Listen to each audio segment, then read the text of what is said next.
Assalamualaikum warahmatullahi wabarakatuh.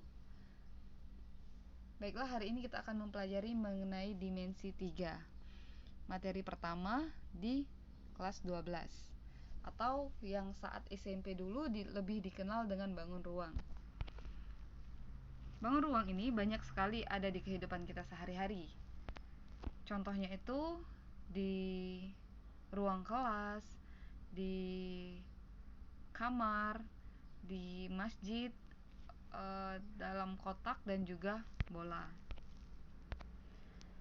Dimensi 3 ini terdiri dari dua, yaitu bangun ruang sisi datar dan juga bangun ruang sisi melengkung.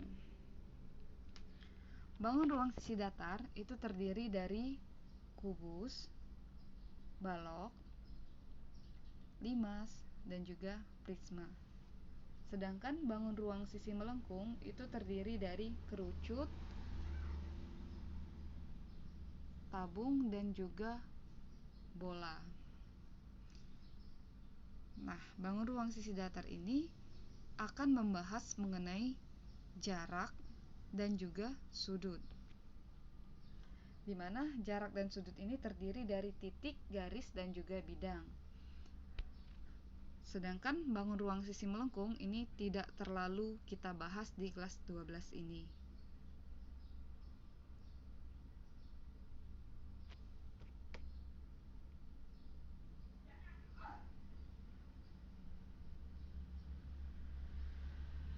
Nah, jarak itu terdiri dari 6 macam. Yang pertama itu titik ke titik, yang kedua titik ke garis, yang ketiga titik ke bidang, yang keempat garis ke garis, yang kelima garis ke bidang, dan yang terakhir bidang ke bidang. Sedangkan sudut itu terdiri dari garis dengan garis atau terdiri dari dua garis, yang kedua garis dengan bidang, dan yang terakhir itu bidang dengan bidang.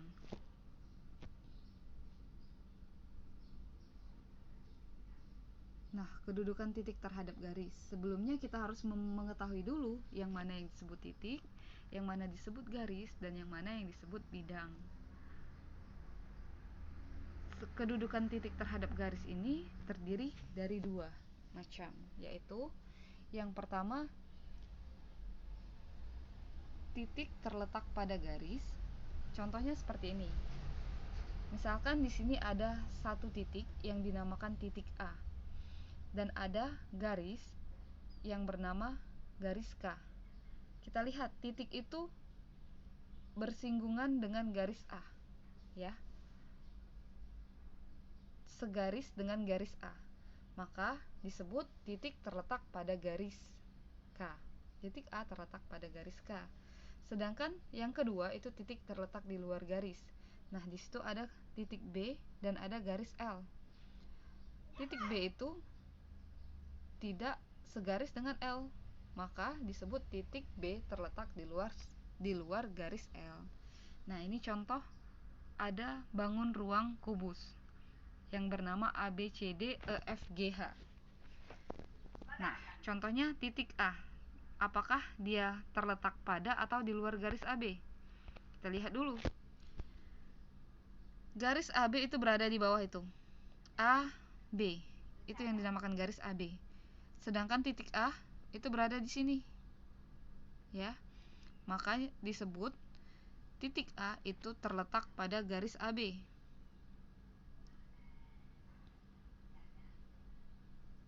Sama seperti contoh yang di atas.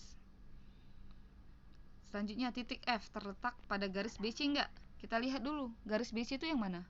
Yang ada dari titik B ke titik C, itulah yang dinamakan garis BC. Sedangkan titik F itu terletak di atas, maka disebut titik F itu terletak di luar dari garis BC.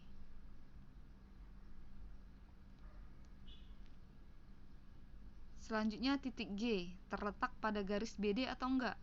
BD berarti terdiri dari garis titik B ke titik D.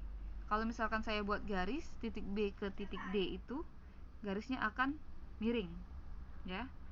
Nah, sedangkan titik G itu berada di atas. Artinya titik G itu terletak di luar dari garis BD.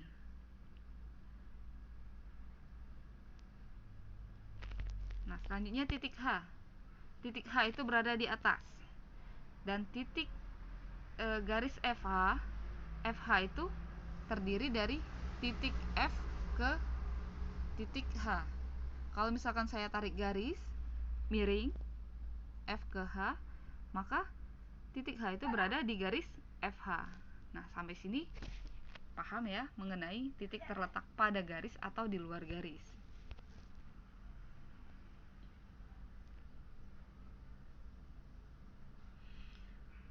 Selanjutnya, kedudukan titik terhadap garis.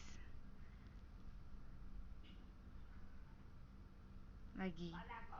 Contohnya ini pada limas. Ada limas ABCD. Kita lihat titik B. Titik B itu berada di bawah depan ya. Terletak pada garis BT atau enggak? Lihat BT, berarti yang terdiri dari titik B dan titik T. Kalau kita tarik garis B dengan T, B-nya ada enggak di garis BT? Ada ya? Karena dia berada di garis BT, maka terletak pada garis BT. Selanjutnya titik D, terletak pada garis atau di luar garis. Kita lihat dulu TC. Garis TC itu yang di samping belakang. TC, sedangkan D itu berada di belakang juga tapi di ujung sini. Di ujung sebelah kiri. Maka karena dia nggak berada di garis TC, maka dinamakan titik D itu terletak di luar garis TC. Selanjutnya yang terakhir titik T. Titik T itu terletak di luar atau pada garis BD. Kita lihat lagi. BD itu yang depan sini dengan D yang di ujung sana. Jadi kita tarik garis B ke D. Kalau saya buat garis, T-nya itu berada di atas.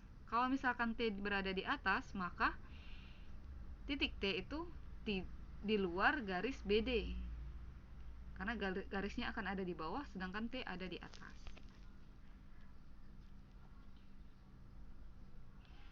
Nah, selanjutnya kedudukan titik terhadap bidang.